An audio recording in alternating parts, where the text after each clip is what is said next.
তারাকান্দা ধোবাউড়া সড়কের বেহাল দশা, চরম দুর্ভোগে স্থানীয়রা। এসএমকে মিজানের পাঠানো তথ্য ভিডিও চিত্রে থাকছে বিস্তারিত। ময়মনসিংহের তারাকান্দা থেকে ধোবাউড়া পর্যন্ত প্রধান সড়কটি বর্তমানে বেহাল অবস্থায় পড়ে আছে। রাস্তা জুড়ে গর্ত, ভাঙাচোরা আর কাদামাটির কারণে এই সড়ক দিয়ে যানবাহন চলাচল কার্যত অযোগ্য হয়ে পড়েছে। এতে বেড়েছে জনদুর্ভোগ, পাশাপাশি ভাড়াও গুনতে হচ্ছে অতিরিক্ত। স্থানীয়দের অভিযোগ, দীর্ঘদিন ধরে সংস্কার না হওয়ায় প্রতিদিনই রোগী পরিবহন, পণ্য আনা নেওয়া এবং সাধারণ যাতায়াতে মারাত্মক সমস্যার দেখা দিচ্ছে।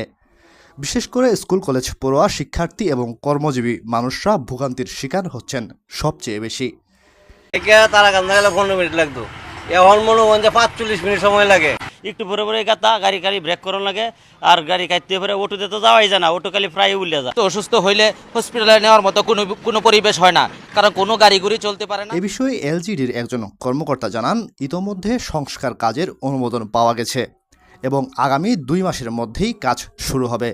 মেইনটেন্যান্স থেকে অলরেডি অর্থ বছরেই আমরা কার্যক্রম শুরু করব। 2 মাসের মধ্যেই আমরা কাজটাই শুরু করতে পারবো ইনশাল্লাহ।